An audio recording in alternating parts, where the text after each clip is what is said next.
like I said, I like that word, brickbat. So this is welcoming President Bola Ahmed Tinubu back home because he has been on a private visit away from his responsibility to Nigerian citizens. It's an enjoyment visit. You know, whether you call it that or not, it's an enjoyment visit. All right. Okay. So he ran away from his responsibility to Nigerians as it has to do with security, as it has to do with healthcare, as it has to do with the economy, as it has to do with education and all. So he's coming back at the very right time when there are protests. Not just protests in Niger State and Kano State, but there was also a similar protest in Ondo State. And in Osun State, civil society groups have also warned that if things do not happen fast, they are also going to rise up in protest. So this is actually the government panicking. For the first time since May 29th, the reality that they have done absolutely nothing is staring them in the face. And so yesterday we did see a meeting that started, and they've also told us it's going to continue today and tomorrow.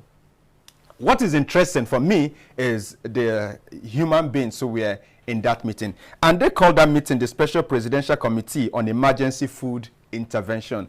But then it's the meeting.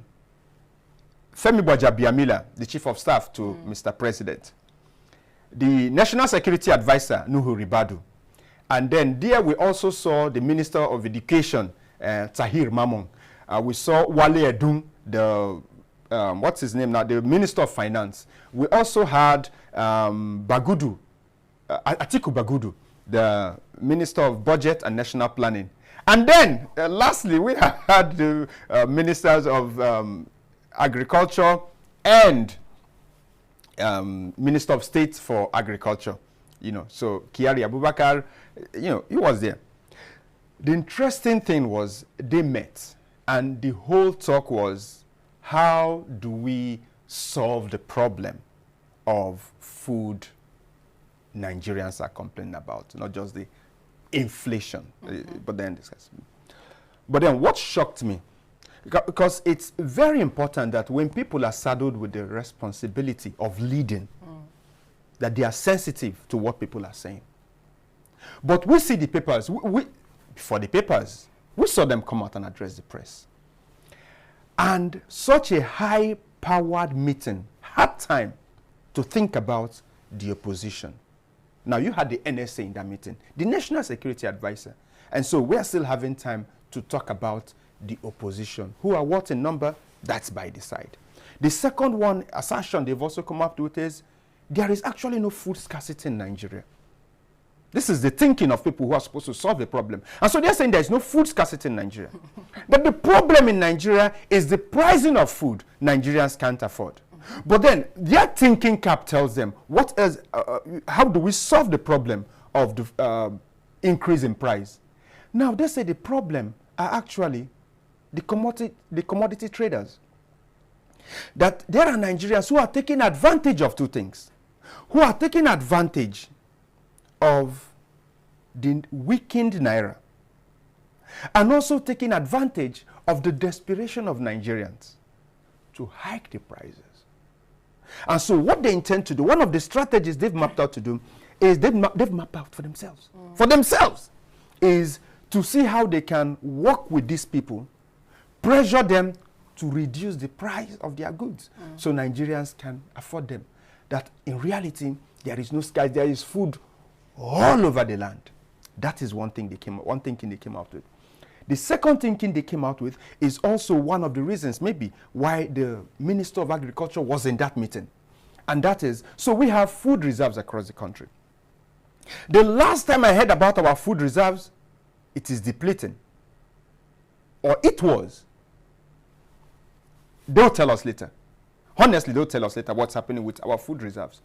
Grain reserve we have across the country. So they say they are going to throw it open to Nigerians. And so when they flood it into the market, it's definitely going to push down the price. That's the thinking they have. They think that is some genius idea. And so that is another idea they came up with. And so the third idea they're also coming up with is maybe it's a plan or a strategy, however they're going to do with it, is to gaslight Nigerians, gaslight the opposition, ensure they create a picture that anybody who complains about food scarcity or rising inflation is the enemy. Ensure they gaslight the opposition to the extent that the opposition, when they want to talk, then they see themselves as whalers. You know, the administration of President Muhammadu Buhari was very good in that, calling Nigerian whalers. What they did not address, because you're seeing your citizens pour out in the streets. What they did not address was, why is it possible for this amount of Niger? We saw the numbers in Kano. We saw the numbers in Niger State. These were massive. The unemployment rate of 41% did not come to their mind. They didn't think about it, that this is a problem. The inflation rate of 28%, because Nigerians are complaining not only of the scarcity, but they're also complaining of the price. So that 28% inflation did not come to their mind. The fact that we have a high level of insecurity, especially, look, take the map of Nigeria and look at every farming community. I'm not saying some. I'm saying take the map of Nigeria and look at every farming community that produces one major thing and pushes around the country. Whether it is the regions that produce tomatoes, you just talked about tomato, or is it yam, or is it every grain that is produced in Nigeria and or tuber or whatever. There is something going on in all of them today, and that is farmers cannot go to farm. This did not start last year. This did not start 2 years ago. This did not start 3-4 years ago. This started about 7-8 years ago.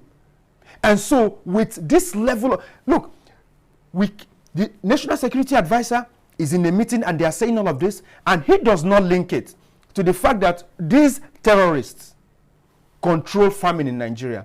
How? They impose taxes on every farming community in northern Nigeria, and they implement it with sorrow, tears, and blood. If you do not pay, they wipe you out, wipe out your family.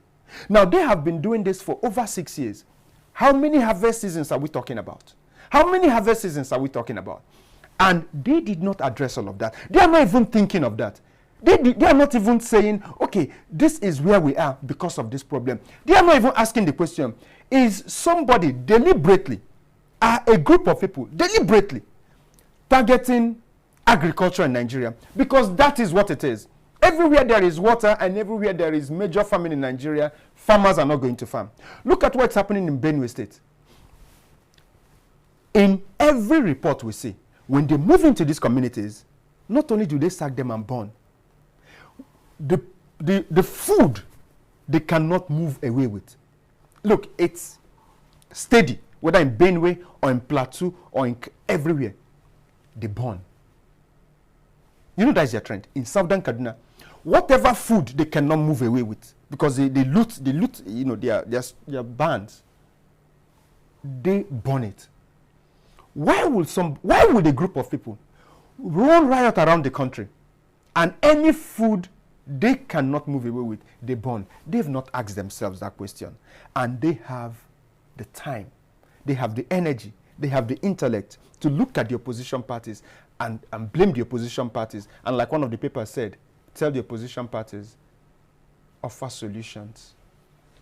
You know, one thing that baffles me a lot about this particular administration is that they keep saying they are not even up to a year. They are not even up to a year. We should give them up to a year for them to, you know, for us to see changes. This a year they've been talking about. This is their 8th month, right? This should be 8 years and 8 months. This 8 years and 8 months. What do you mean 8 years? When Buhari came in 2015, what did they say? I'm talking about Tinubu's administration. You rate me with how I think and how I operate. Okay. If I'm a civilian, you don't give me an assignment for the military. When they came in, what did they tell us was the problem? They said 16 years of the PDP. Wasn't it what they told us? They said we can't solve this problem in a year because of the 16 years of the PDP. We're going to have a comparative analysis of that 16 years someday, not today, so we don't waste time. So it is the 9th year of the APC. That is how you rate an administration. And don't forget, President Bola Ahmed Tinubu brought in President Buhari. President Bola Ahmed Tinubu, today, he's president today, he campaigned for Buhari in 2015 and 2019, and he told Nigerians that was the best thing to happen. And he defended every policy of President Muhammadu Buhari. It's the 9th year of the APC. That's what it is. Okay.